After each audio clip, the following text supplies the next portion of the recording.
think you understand, but you don't understand," he cried. "What you say can't be done, can be done. You're a liar. You cannot be so definite without missing something vague and fine. You miss the whole point. The lives of people are like young trees in a forest. They are being choked by climbing vines. The vines are old thoughts and beliefs planted by dead men. I am myself covered by crawling, creeping vines that choke me." He laughed bitterly. "And that's why I want to run and play," he said. "I want to be a leaf blown by the wind over the hills. I want to die and be born again. And I am only a tree covered with vines and slowly dying. I am, you see, weary and want to be made clean. I am an amateur venturing timidly into lives," he concluded. "I am weary and want to be made clean. I am covered by creeping, crawling things." A woman from Iowa came here to Chicago and took a room in a house on the west side. She was about 27 years old, and ostensibly she came to the city to study advanced methods for teaching music. A certain young man also lived in the west side house. His room faced a long hall on the second floor of the house, and the one taken by the woman was across the hall facing his room. In regard to the young man, there is something very sweet in his nature. He is a painter, but I have often wished he would decide to become a writer. He tells things with understanding, and he does not paint brilliantly.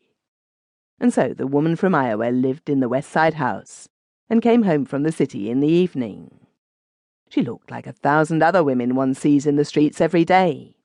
The only thing that at all made her stand out among the women in the crowds was that she was a little lame. Her right foot was slightly deformed, and she walked with a limp. For 3 months she lived in the house, where she was the only woman except the landlady. And then a feeling in regard to her began to grow up among the men in the house. The men all said the same thing concerning her. When they met in the hallway at the front of the house, they stopped, laughed, and whispered.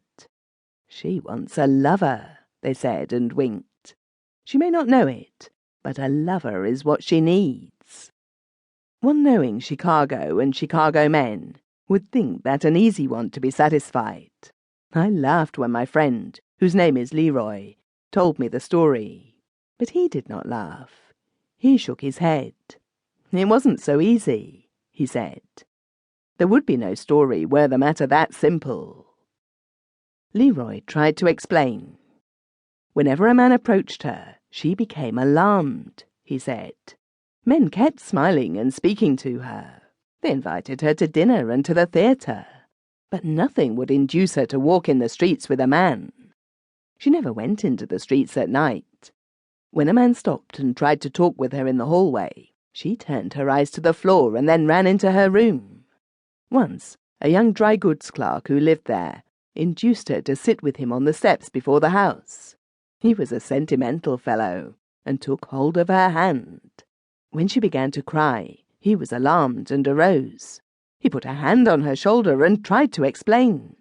But under the touch of his fingers, her whole body shook with terror. "Don't touch me!" she cried. "Don't let your hands touch me!" She began to scream, and people passing in the street stopped to listen. The dry goods clerk was alarmed and ran upstairs to his own room. He bolted the door and stood listening. "It is a trick," he declared in a trembling voice. "She is trying to make trouble.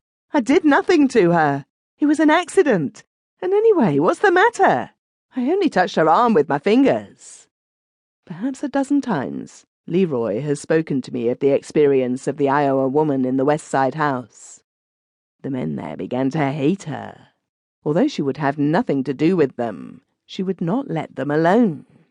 In 100 ways, she continually invited approaches that, when made, she repelled. When she stood naked in the bathroom, facing the hallway where the men passed up and down, she left the door slightly ajar. There was a couch in the living room downstairs, and when men were present, she would sometimes enter, and without saying a word, throw herself down before them. On the couch